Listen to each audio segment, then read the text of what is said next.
Looking at our world from a theological perspective. This is the Theology Central Podcast, making theology central. Good evening, everyone. It is Saturday, May the 7th, 2022. It is currently 8:08 p.m. Central Time, and I'm coming to you live from Abilene, Texas, and I'm broadcasting from, the homeschool room. Yes, I am in the homeschool room right now, and if I look around, there's a map of the United States up there in front of me. There's a whiteboard. I don't know what we were doing or they were doing on that particular day. I've got artwork that people have done here for homeschool. I've got, there's all these like motivational posters, right?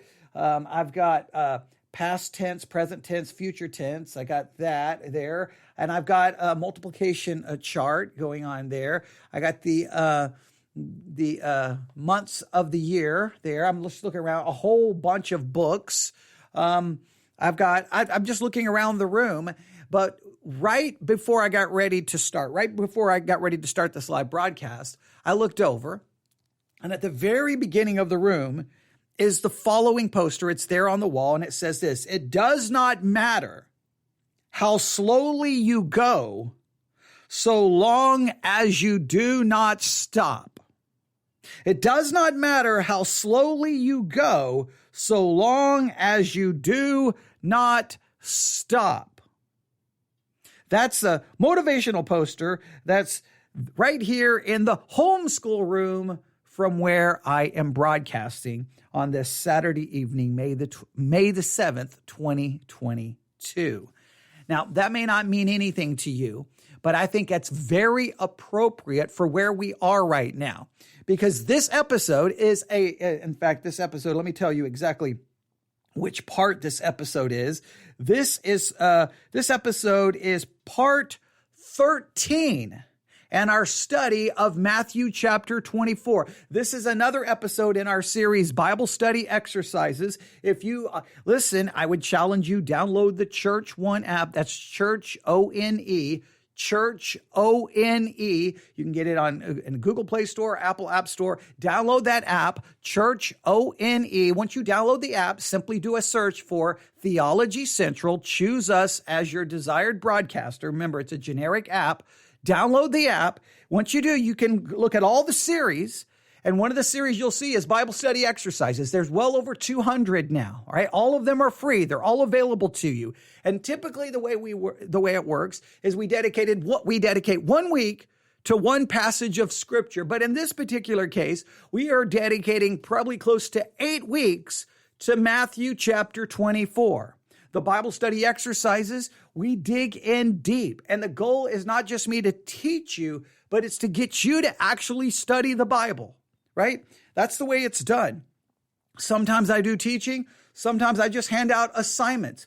You can send me your homework to newsif@yahoo.com, or you can post it in our Discord channel, which we have an entire channel dedicated to homework, right? And you can just post your homework right there. So we try to get people actually involved in Bible study.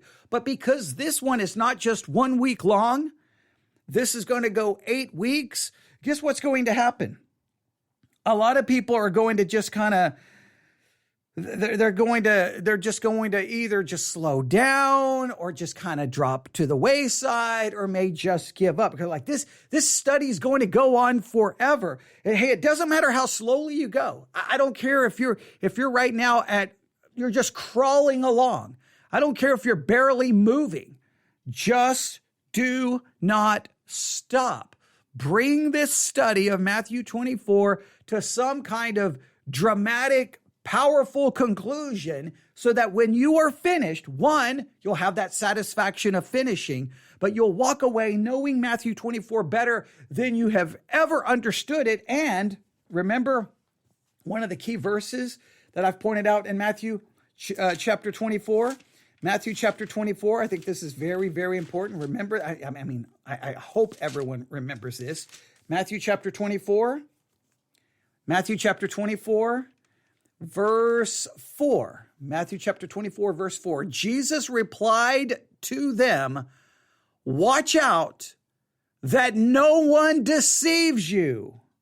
I find it very interesting that Matthew 24 is this chapter that so many people misquote, so many people misinterpret, so many people rip things out of context. It's a chapter that I think has been used to deceive many people. And in a sense, it really starts the answer to the question that's asked of Jesus. He begins his answer by saying, make sure no one deceives you. Well, the goal is by the time you're done with this 8-week study of Matthew 24, no one should ever be able to deceive you, because you should be an expert in what's actually in Matthew 24. You should be an expert in its structure. You should be an expert in its historical context. You should be an expert in all the different views. You should be an expert. And if you have not been with us for all of the episodes in our study of Matthew 24, again, the Church One app, go listen to all of them and actually do the homework. You will greatly benefit from it. Now, on Wednesday, unfortunately, we did not get to engage in in some study of Matthew 24, which was the original plan. So we took a slight detour on Wednesday night, and we did about an hour-long program listening to a discussion about eschatology. That one was extremely frustrating. I think it was beneficial, but it was extremely frustrating. So it's Saturday night, and typically, remember, Sunday is usually the beginning of a new week of study.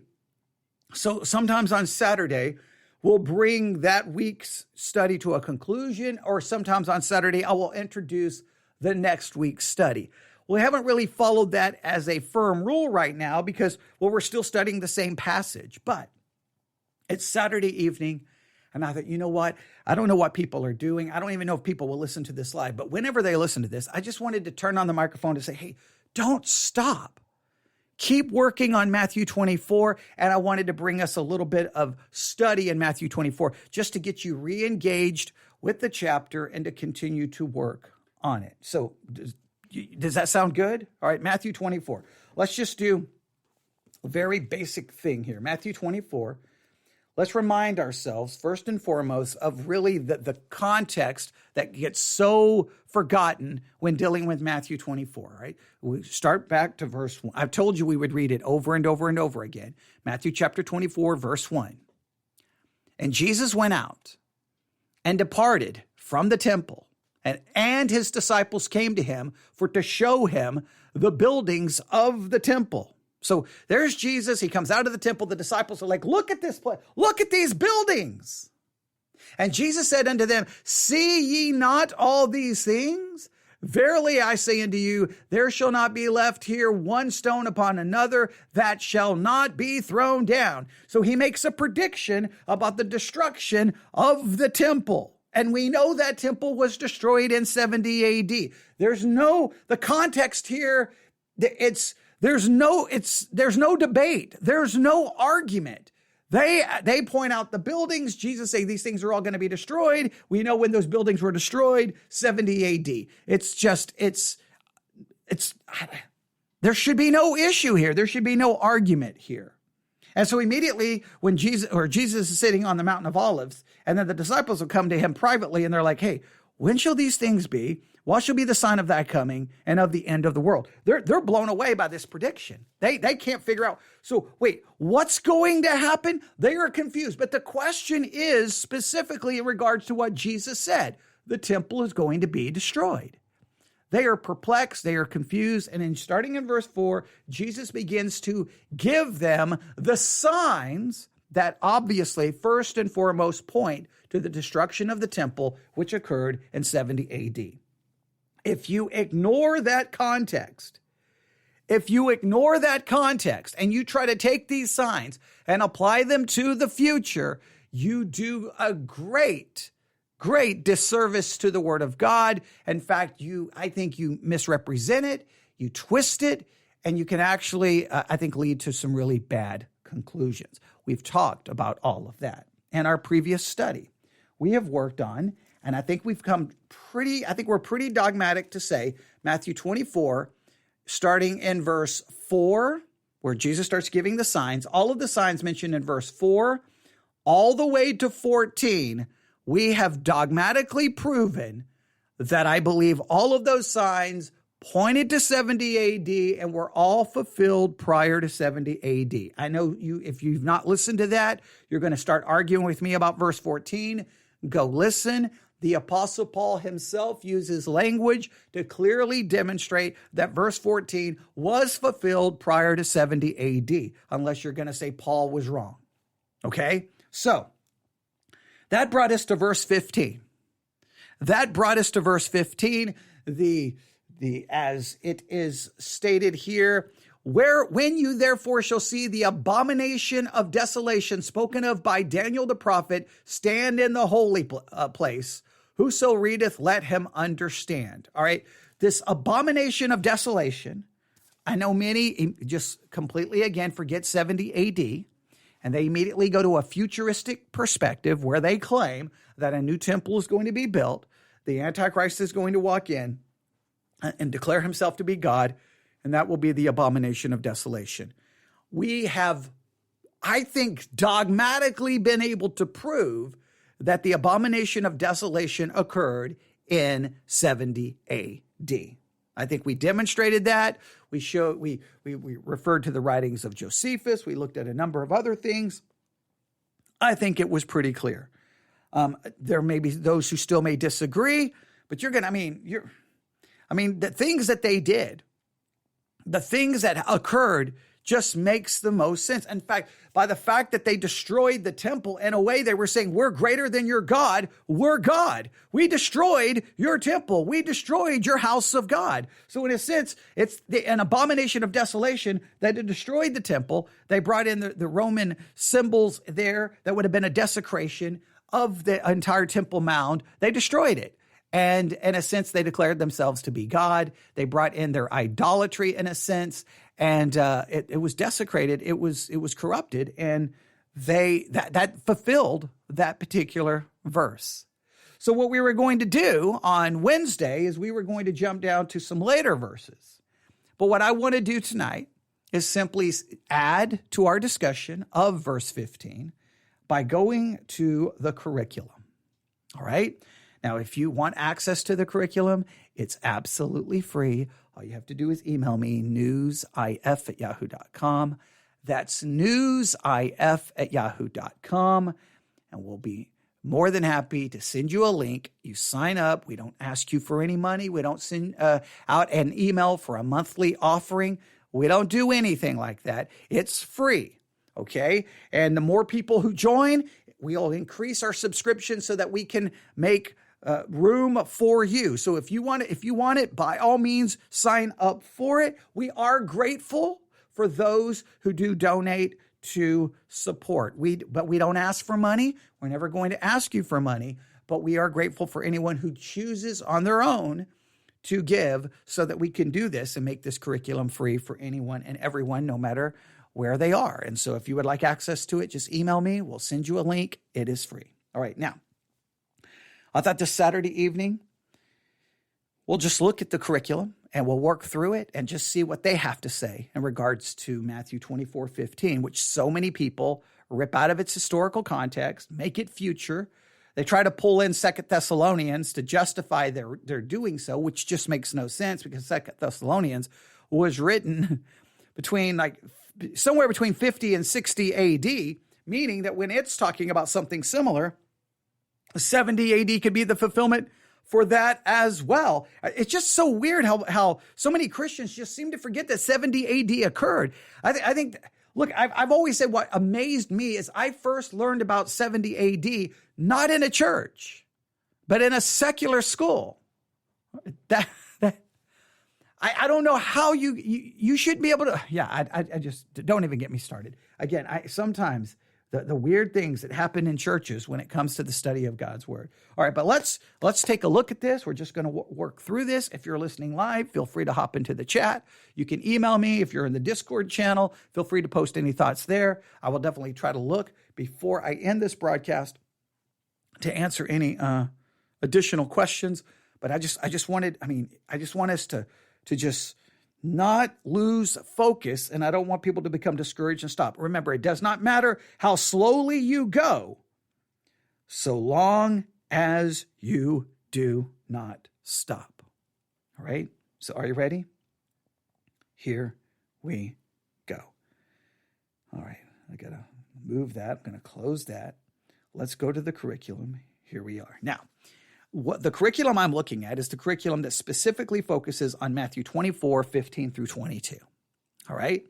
We will take a look at it, and we're just going to walk through it just systematically and see what just hopefully just a fun time of looking at the curriculum. If you have not looked at the curriculum on Matthew 24 yet, please go back and look at every session and look at each and every one. Just see what they say, how they've looked at it. We've already looked at some of the curriculum before. Not that we always agree with it. It's to supplement what we do. In many cases, it's to simply provide a completely opposite perspective than the one I put forward, which actually benefits you because you hear different perspectives, which is very beneficial. But are you ready? Okay. Session 2, title, Know What's Coming. We need to know what's coming. Now, immediately, that gives me a kind of an idea that they're going to apply Matthew 24, 15 and following as something pointing to our future. Now, it was future to the disciples who hear this answer. Yeah, Jesus is speaking this somewhere before 33 AD and 70 AD. All of these things happen. All right. In fact, leading up to 70 AD, all of these predictions and signs are happening as we've already looked at. But they're clearly going to, I think, point to our future. So let's see what they do with this. Know what's coming. Underneath that is clearly someone laying in a hospital bed. It's a man who's laying in the hospital bed, and a woman's hands. She's got her hand on top of his hand and her hand under his hand, and she's holding it. Right. So the idea that, well, in this particular case, something bad could be coming. Maybe death. Maybe this person is terminal. I'm just trying to interpret the artwork. I mean, they didn't choose this photograph just out of random. They're trying to point something. Know what's coming, because sometimes bad things are coming and we need to know about it. All right. Here's the point they have for this session. Even in the darkest times, God has not abandoned his people. Now, that's interesting. If we just look at this from a historical perspective, that Matthew 24 is the disciples and what is getting ready to happen to Jerusalem, what is getting ready to happen to Israel.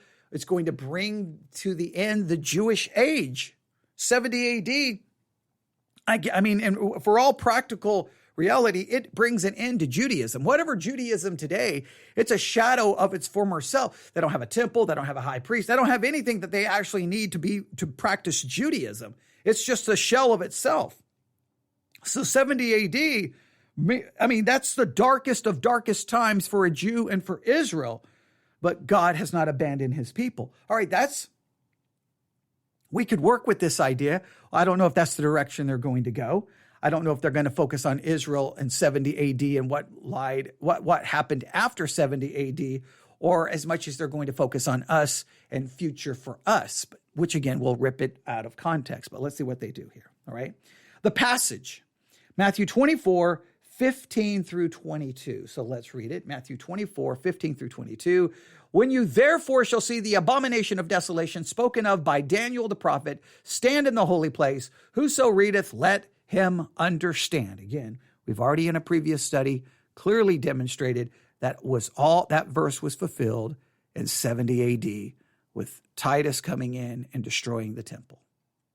Verse 16, let them which be in Judea flee into the mountains. When they see the abomination of desolation, when they see what's getting ready to happen in Jerusalem, they need to run for their lives. Makes perfect sense in the historical context. Let him which is on the housetop not come down to take anything out of his house, neither let him which is in the field return back to take his clothes. Woe unto them that are with child, and to them that give suck in those days. But pray ye that your flight be not in the winter, neither on the Sabbath day. Clearly, this is a reference to Israel, a reference to the Jews still living under very Old Testament concepts and Old Testament ideas. I mean, this clearly is pointing to 70 AD and Jews and the end of the Jewish age. Verse 21, for then shall be great tribulation, such as was not since the beginning of the world to this time, no, nor ever shall be. Now, verse 21 is the verse we were going to work on Wednesday night, because it is the most difficult verse, because you're like, well, wait a minute. I don't think this is the worst, as it says. They're going to see tribulation such as was not since the beginning of the world to this time, no, nor shall ever be. That's a major problematic verse, because the destruction of the temple cannot be the worst tribulation the world has ever seen or ever will see, because in 70 AD, well, first of all, some very bad things had happened prior to 70 AD. I don't know, like a global flood, like the destruction of the temple previously, like Israel or the Judah going into captivity, to Babylonian captivity, and Israel going into Assyrian captivity. Like those were really horrible things as well. We could go through a number of things. And since 70 AD, we've had World War I, World War II. We've had horrible things happen. So verse 21 is the one that makes it very difficult to go, wait a minute. How is this the worst thing that the world that's not seen since the beginning, or nor ever shall be? Even if you say 24:15 is pointing to the future, when the Antichrist walks into the temple and declares himself to be God, even if you try to apply it to that scenario, even that does not, to me, would point to the Great Tribulation, unless you're going to say that would begin the Great Tribulation. And so then what we read in Revelation would be far greater than anything the world's ever seen. Okay, maybe that would work. We'll have to work on exactly what to do with this. Verse 22, and except those days be shortened, there should no flesh be saved, but for the elect's sake, those days shall be shortened. So 21 and 22 still poses us serious problems, and we still have to work on it, and we will do that Sunday night at Victory Baptist Church. But for now, we're going to see what the curriculum has to do here. All right? Here's what they start with. And a section they call the Bible Meets Life, where they usually just start with some kind of illustration to try to break the ice. And this is just kind of typical in a lot of Bible study curriculum, because a lot of it is used for small groups. And yeah, you know the way those things are structured. But let's just see what they have to say here. For any child, it is a horrible feeling when he turns around and can't find his parent. I was shopping with my energetic son when he decided to do some exploring on his own. When he looked around, he could not find me, and he was scared. A store employee comforted him and asked what my name was. Suddenly, I heard my name come across the store intercom, telling me to retrieve my son. My son was relieved when I came up to the counter. I was troubled to think he might not have believed I had left him. You may have had a similar experience as a child or a parent. Many parents have briefly lost a child in public. Maybe you have a memory from your childhood when you lost sight of your parent or another adult and you felt lost and alone. Unfortunately, many of us have also gone through painful moments when we feel abandoned by God. As we continue our study on what Jesus said about his return, we will see that God will never forsake us as the end draws near. Now, immediately see what they've done. See, as we have studied on what Jesus has said about his return, they're referring to their study in Matthew 24. They're clearly applying it only to the return of Jesus, ripping it literally out of its textual historical context. What we have seen so far in Matthew 24 is Jesus talking about the coming destruction of the temple in 70 AD, not about his return. Unless you're going to go a full-blown preterist and say that he returned in 70 AD. So already, this just drives me crazy, because any person who just basic reading comprehension would tell you this is pointing to 70 AD. The question is, when are these temples going to be destroyed? That's not referencing to Jesus coming back. That's referencing to the destruction of the temple. I just don't know how so many Christians can't wrap their mind around the basic reading of this chapter. But here we have the Bible study curriculum doing the same thing. Now, here we go. All right, here's what we've been waiting for. How is the curriculum going to handle Matthew 24:15? Are they going to even entertain the possibility that this was fulfilled in 70 AD? Let's see what they have to say. All right. First, I'm going to read it as they have it here in the curriculum. They have Matthew 24, 15 through 16, and I'm going to quote it. All right, here we go. When ye therefore shall see the abomination of desolation spoken of by Daniel the prophet stand in the holy place, whoso readeth, let him understand. Then let him which be in Judea flee into the mountains. Key word, abomination of desolation, refers to a desecration of the holy temple or altar in Jerusalem with pagan worship as predicted by the prophet Daniel. Now, I would say it refers to a desecration of the holy temple. They go on to say that it's a desecration of the holy temple or altar with pagan worship. Now, that seems to indicate that the temple is going to be turned into a place of worship. I think for it to happen, you just have to desecrate it with that which is pagan or ungodly, and Rome and their symbols would have desecrated it in the destroying of it. So they try to make it very specific here, but all right, let's see what they go on to say. The word rendered abomination appears over 120 times in the Bible. In every case, the word refers to something detestable. I think Rome coming in to destroy the temple, to destroy the house of God, it's detestable, and I think it would meet as the requirements. The Septuagint, which is the Greek translation of the Hebrew scriptures, used the same Greek word to refer to things such as unclean animals, Leviticus 11:10 through 13, magic and divination, Deuteronomy 18:12, idols, Jeremiah 4:1, and all things abhorrent to God, which is where they quote Revelation 17:4 through 5 and 21:27, because they just talked about the Septuagint, which is the Greek translation of the Hebrew scriptures, which would not have included the book of Revelation. So they write that really weird. So in Leviticus and in Deuteronomy and Jeremiah, the Septuagint translates the Hebrew scriptures to refer to such things, the idea of abomination, to refer to magic and divination, idols, and animals, unclean animals, all right? And then all things abhorrent to God is spoken of in Revelation 17:4 through 5, chapter 21, verse 27. The ultimate abomination, though, is the abomination of desolation, a horrible and devastating activity that is idolatrous at its core, an affront to the holiness of God. The phrase abomination of desolation was first used in the book of Daniel. No Old Testament book has more end times teaching than the book of Daniel. Daniel uses the word abomination referred to the desecration of the temple of Jerusalem.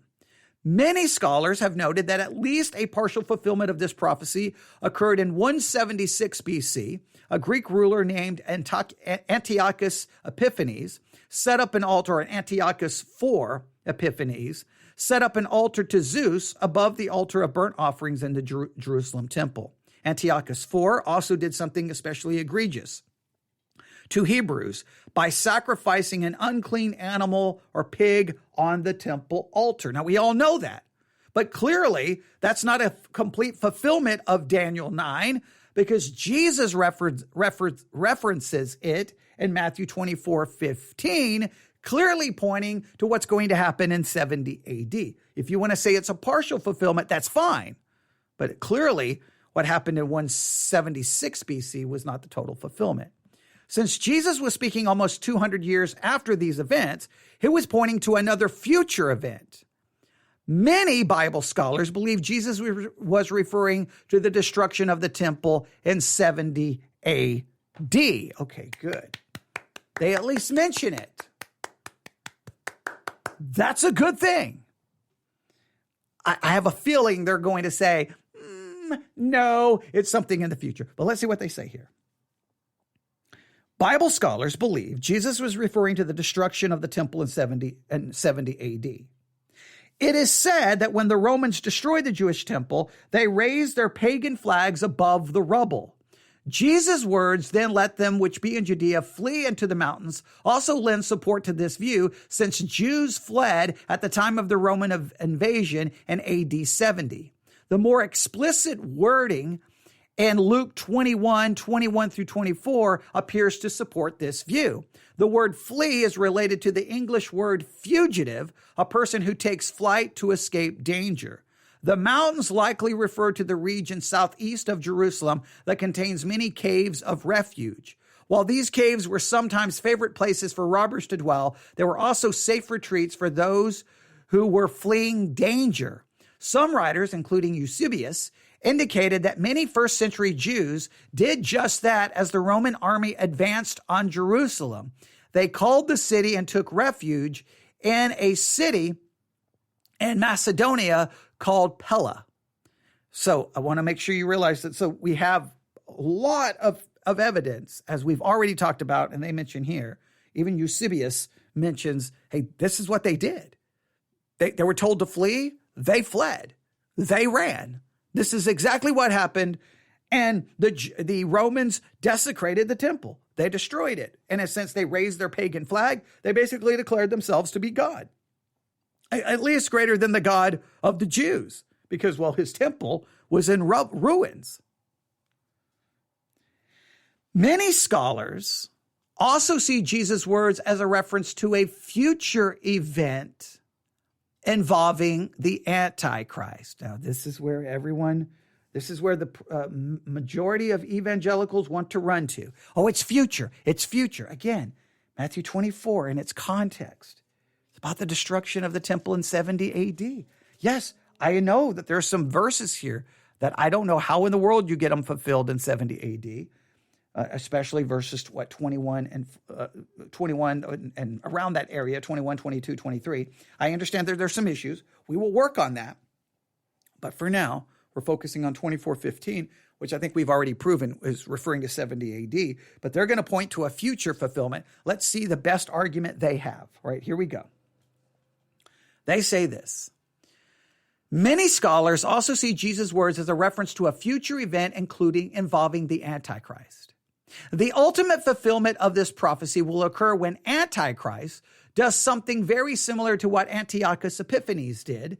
Revelation 13:14 foretells the Antichrist making an image that people are forced to worship for one to turn the temple of God into a place of false worship is truly an abomination.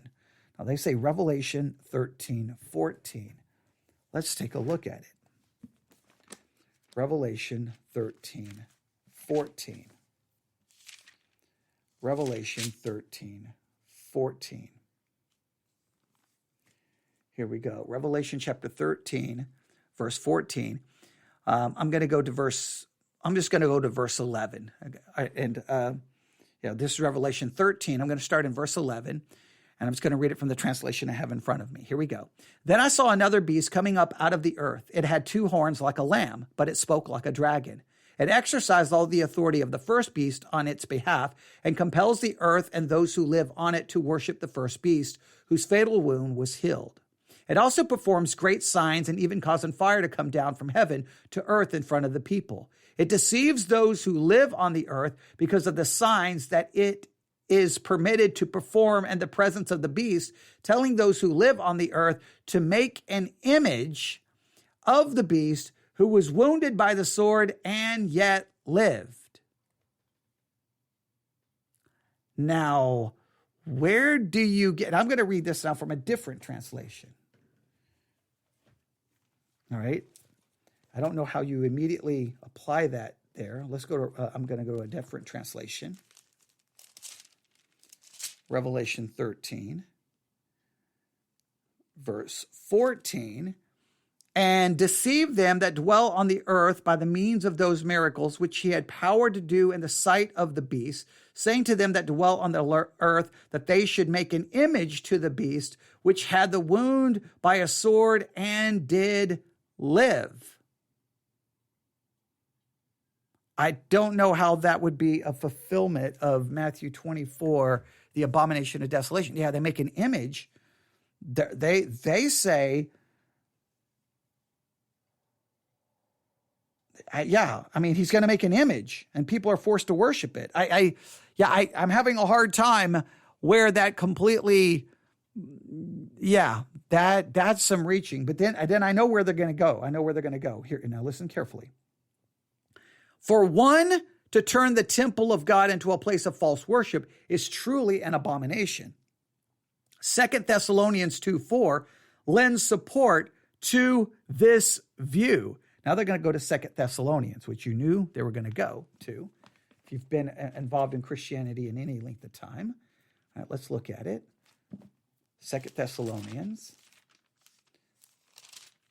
2, verse 4. 2 Thessalonians 2:4, we read these words. All right. 2 Thessalonians 2.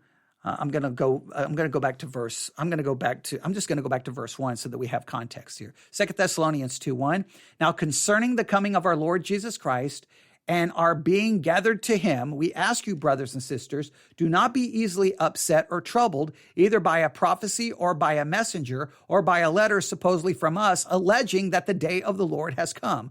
Don't let anyone deceive you in any way, for that day will not come unless the apostasy comes first and the man of lawlessness is revealed, the man doomed to destruction. He opposes and exalts himself above every so-called God or object of worship, so that he sits in God's temple proclaiming that he himself is God.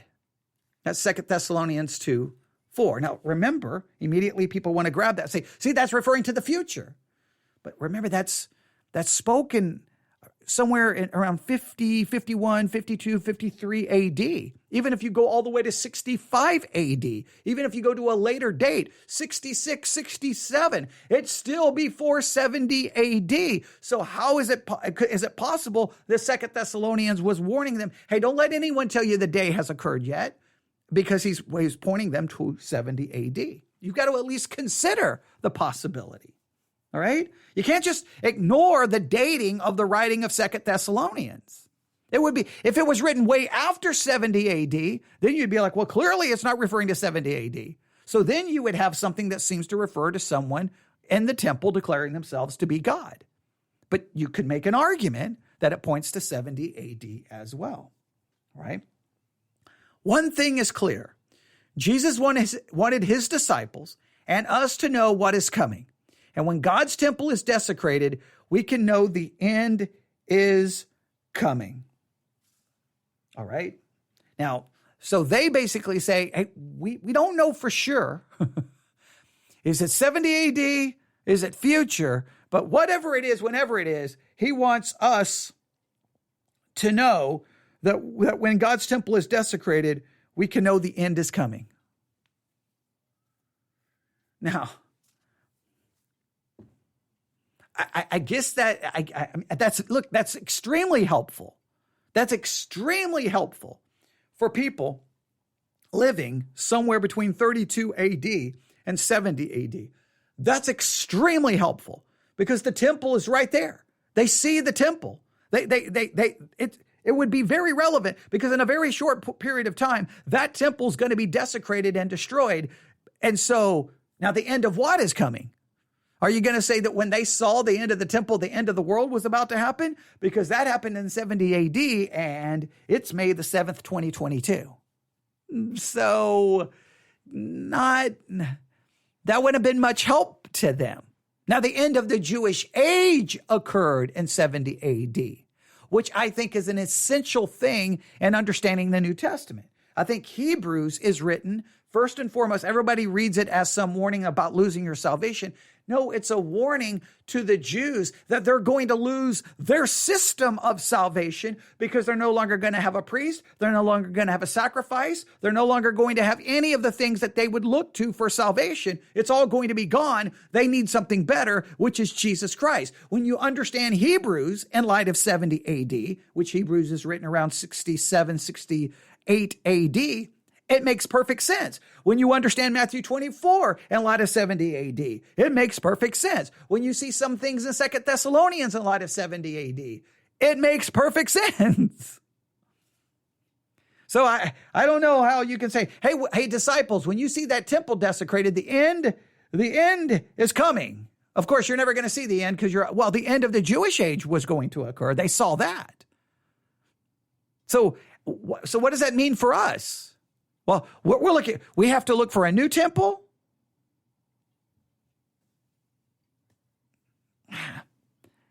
I think that this has a historical significance more than anything else. Then they go to Matthew 24:17 through 20. I'm going to read it as they have it here in the curriculum. Let him which is on the housetop not come down to take anything out of his house, neither let him which is in the field return back to his clothes. And woe unto them which are with child, and to them that give suck in those days. But pray ye that your flight be not in winter, neither on the Sabbath day. Jesus pointed out in this section that the end will bring destruction so quickly that believers must waste no time in taking cover. A friend of mine told me the story of his house being destroyed by a tornado several years ago. Warning of the coming storm came so quickly that he did not have sufficient time to gather his belongings from his home. This kind of scenario is the essence of what Christ was saying about the need to flee when the abomination of desolation stands in the holy place. Let him which is on the housetop not come down to take anything out of his house. Most first century houses had outside stairways that led to the upstairs flat roof. Those flat roofs were especially useful in places of social gathering during hot months. It had been said humorously that one could walk across Jerusalem on the roofs of houses.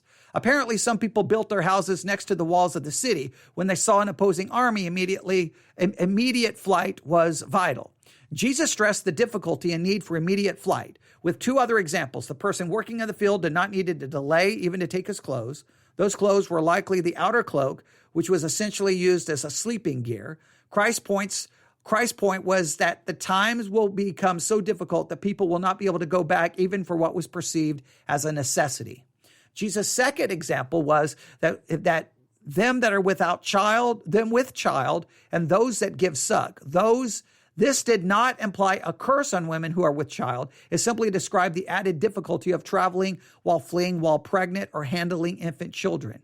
I remember watching my dear wife getting up carefully and walking slowly when she was close to giving birth to our children. It would have been her undoing if she had the stress of quickly leaving our house because of a crisis. Christ's words were simply highlighting how difficult it will be to move as quickly as necessary during the crisis of the end times when one is with child. Jesus mentioned another scenario that could prove challenging at the end, the weather. Pray that your flight be not in the winter. He knew that cold and harsh climates will undoubtedly make travel harder in any scenario, so he encouraged prayer. The pending unmitigated terror awaiting believers called for a single-minded commitment to fleeing. We are encouraged to pray for every specific and seemingly unimportant thing, such as the weather. To the Jewish disciples, Jesus also called them to pray that their escape would not be on the Sabbath day. Faithful Jews did not travel more than a half mile on Sabbath days. That would also add the complication of having the city gates closed, all the stores shut down, and access to any transportation unavailable. Again, making this make perfect sense in light of 70 AD, not so much in 2022 or 2025 or 2030 or whenever you think this is supposed future event is going to happen. When it becomes apparent that the end times have arrived, the distress that accompanies those days will come suddenly. Jesus' words should encourage us to be prepared. All right? Now, let's stop right here. Or not stop right here. Let's at least take a pause right here because they're going to go to the next verses, which are the ones we're going to work on Sunday night. So I almost want to stop here and not give anything away, but we will at least do a preview here. Up to this point, everything makes perfect sense referring to 70 AD. There's just no way to get around it. The context, the verbiage, the language, the warning, everything, the specific warnings. I mean, it's definitely referring to a culture where travel would be difficult. It's definitely referring to that kind of a culture where the Sabbath rules would shut everything down. That's the culture it was referring to. So clearly all of this is pointing to 70 AD and the destruction. But as I said, verses 21 to 23 is where the problems really begin. And trying to know what to do with Matthew 24. I'll be the first one to admit that. And anyone else, look, I will say this, verses 4 to 20. The problem in interpreting those verses in any meaningful way would, or put it this way, the problem would be for anyone trying to interpret verses 4 to 20 in a purely futuristic point of view. Because clearly those are referring to what happened historically leading up to 70 AD. So anyone who's a futurist should allow verses 4 to 20 to be viewed from a historical perspective and don't point to the future. Because to me, you're being disingenuous with the text and you're so committed to your eschatology that you're not willing to allow the text to be true. That is what we cannot do. But anyone who is a preterist, anyone who holds to a historical perspective, verse 21 through 23 should be greatly difficult for you. So let's see how the curriculum handles it. Here we go. Verse 21 to 22. For then shall be great tribulation, such as was not since the beginning of the world to this time, no, nor ever shall be. And except those days shall be shortened, there shall no flesh be saved, but for the elect's sake, those days shall be shortened. Verse 21 to 22, to me, does not make any sense in light of 70 AD. Let's see what they say. Keywords, the elect. Literally, the chosen refers generally to those chosen by God for rendering special service to him. Right? We could get into a whole discussion there about is that, but all right, that's fine. Here we go. While many scholars see the verses preceding this as a reference to the fall of Jerusalem in 70 AD, verse 21 points to events beyond that. Look, it's hard to argue against this perspective. Surely, the great tribulation in verse 21 cannot be applied only to the destruction of Jerusalem. We know from history that we have undergone many horrific events since then. It is probably best, therefore, to understand this period of great distress, or the Great Tribulation, as it is more commonly known, as the entire period beginning with the destruction of 70 AD and continuing on until Christ returns. That is interesting. Let's go back to Matthew 24. So what they are suggesting, I can go back, Matthew 24. Using different Bibles can throw you off. You get used to where something is on the page. Matthew 24. So let's consider this. They say that verse 21, for then shall there be great tribulation. That in their minds, the best way to understand the great tribulation is that it's probably to understand this is a period of great distress that starts in 70 AD and continues all the way till Christ returns. The great tribulation being spoken of in Matthew 24, 21 goes from 70 AD until Christ returns. That's an interesting thought. That possibly works. There's an eloquence, and it's eloquent. It's somewhat simplistic. It's somewhat it fits everything together, right? Matthew 24, 4 through 20, all pointing to 70 AD. And then after the destruction of the temple, after everyone has fled, for then shall there be great tribulation, starting from that point, moving all the way till Christ returns.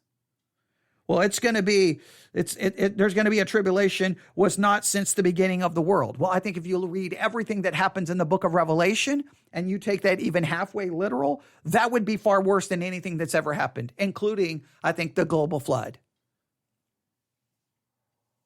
That fits everything together pretty good. So let me read this again. While many scholars see the verses preceding this as a reference to the fall of Jerusalem in AD 70, verse 21 points to events beyond that. Surely the Great Tribulation in verse 21 cannot be applied only to the destruction of Jerusalem. We know from history that we have undergone more horrific events since then. In fact, we've gone through more horrific events really since before 70 AD and after 70 AD. So it's probably best to understand this period of great distress, or the Great Tribulation, as it is commonly known, as the entire period beginning with the devastation of AD 70 and continuing until Christ returns. This unequaled future will be trouble and tribulation, such as was not since the beginning of the world to this time, nor ever shall be. No period in history fits the description of the events that will occur during this time. While some view Jesus' words as an Old Testament Hebrew idiom, it basically as an idiom phrase that refers to something that is extremely unusual, others see references to the cataclysmic tribulation period throughout the book of Revelation. Christ was describing a time when evil will reign with great maliciousness as the return of Christ draws nearer. All bonds of evil will be broken, restraints will be put aside, and lawlessness will flood the earth. God will move in judgment while terrible catastrophe will sweep the earth. Things will be so dark that people will seek deliverance through death. Hardships often lead people to look to God for help, but this will not be the case during the time of great tribulation. And the rest of the men which were not killed by these plagues, yet repented not of the works of their hands, that they should not worship devils and idols of gold and silver and brass and stone and of wood, which neither can see nor hear nor walk, neither repented of their murders or their sorceries, nor of their fornication, nor of their thefts. That's all in Revelation chapter 9. As difficult as these portions of Scripture are to read, we must be deeply grateful for the mercy of God. Jesus said Christ is going to cut short the days of tribulation. The phrase cut short carries the idea of stopping something instantaneously or instantly.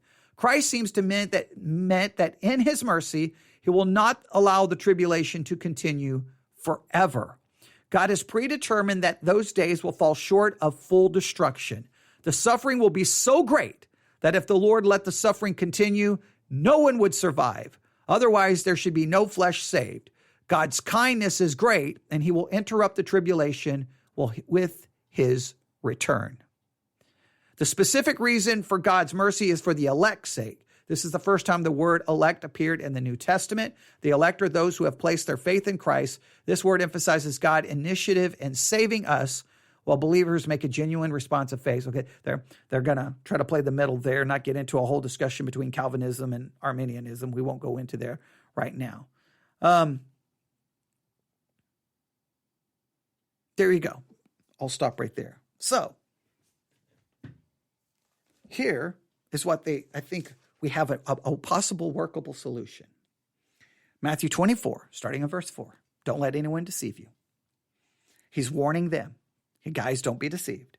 Starting somewhere around 32, 33 AD. And he gives them all the signs that are going to point to the destruction of the temple in 70 AD. And all of the signs, starting in verse 4, all the way to verse 20, all point to 70 AD. All happen leading up to 70 AD or on 70 AD with the destruction of the temple. Verse 21 is kind of a transition. For then, once this happens, once the temple is destroyed, for then shall be great tribulation, such as was not since the beginning of the world to this time, no, nor ever shall be. The only way this makes any sense, the only eloquent, I think, solution is that is referring to the period from 70 AD till Jesus comes back. I'm going to look at Matthew 24:21 and another translation. Matthew 24:21. Matthew 24:21. For at that time there will be great distress. At that time, the destruction of the temple. For at that time, this is Matthew 24:21, for at that time there will be great distress, the kind that hasn't taken place from the beginning of the world until now and never will again. Unless those days were cut short, no one would be saved, but those days will be cut short because of his elect. Now, the only problem is they said, will never again. Well, that has to refer to the entire period. Yeah.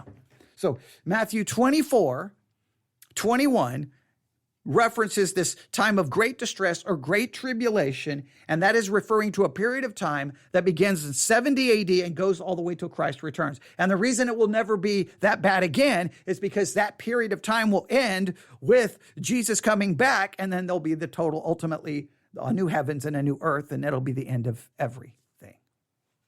That fits. Matthew 24:4-20, all fulfilled leading up to 70 AD and on 70 AD. Starting in verse 21, we refer to a time of great distress or a time of great tribulation, which begins right there with the destruction of the temple, and it covers everything that happens from 70 AD all the way to the coming of Christ. That involves World War I, World War II, Revolutionary War, Vietnam, North Korea, 9/11, war on terrorism, every war, everything, Syrian civil war, every war that you can think of, death, destruction, disease, everything that has occurred since 70 AD. And it will also include everything that happens in the book of Revelation. That, I think, is the solution. That's a good one. That's a good one. I'm going to do this for that. This is how much I like it.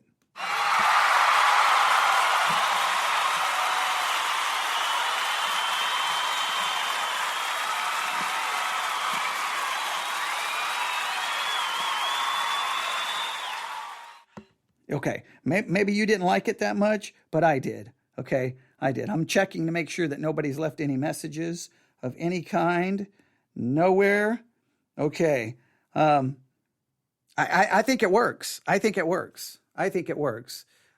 someone in Discord said, I think it's amazing too. I think they're referring to this. They may be referring to something else. I'm going to assume that they think it's amazing. I want someone right now out there going, whoa, that does fix it. That's the solution we've been looking for. I'm hoping. Okay. I think it works. We will test it.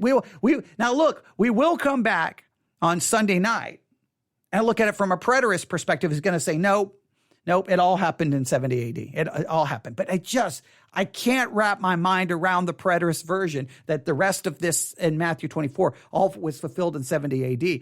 Like if you go for a really hardcore preterist, even Jesus returned spiritually in 70 AD. Like, I have major issues with that form of preterism. I think preterism is great because it makes us look to possible historical fulfillment, which I'm very grateful for that.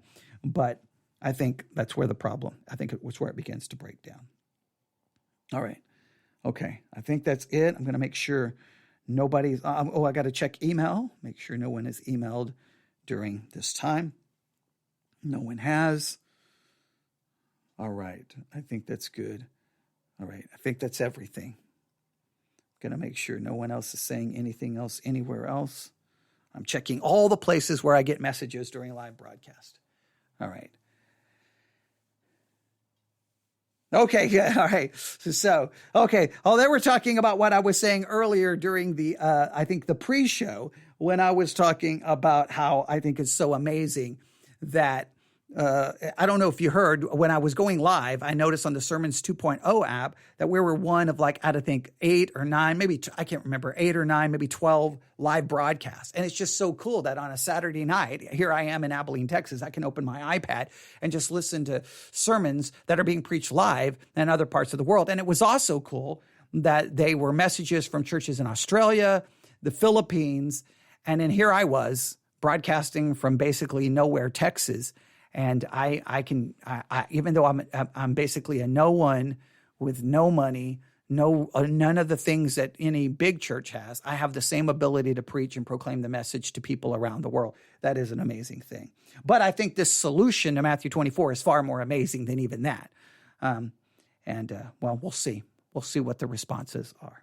All right. If you have any questions, newsif@yahoo.com. If you want to be a participant in the Bible study exercises, just do the homework, get access to the curriculum, email me. I'll send you the link. You can email me your homework. You can join the Discord channel if you want to know how to do that. Email me, newsif@yahoo.com. There's a channel there for you to post your homework. There's a general channel where you can chat. There's a channel where we post what podcast or sermons we're listening to. And so there's a lot going on there. And if you wouldn't want to be a participant of that, that's absolutely free as well. All of this is absolutely free. So I'm just going to, I have to emphasize that because of an email I received in the last live broadcast about this ministry saying, hey, you can get 7 lessons on the book of Psalms for $20 a month. I just got to laugh that I mean, I'm telling you, I should put all of our teaching behind a paywall. I would never do that, but it just seems like, what am I doing? But yeah, there you go. All right. I think that's everything. I'm going to stop. And get ready for tomorrow. All right. And hopefully everyone's having a great Saturday evening, wherever you may be. Have a great night. And tomorrow morning, 10 a.m., Book of Jude, 11:15, 11:20, Romans 9, which is really going to just be, I'm not very confident in that. And then Sunday night, Matthew 24. All right. So everyone have a great night. God bless.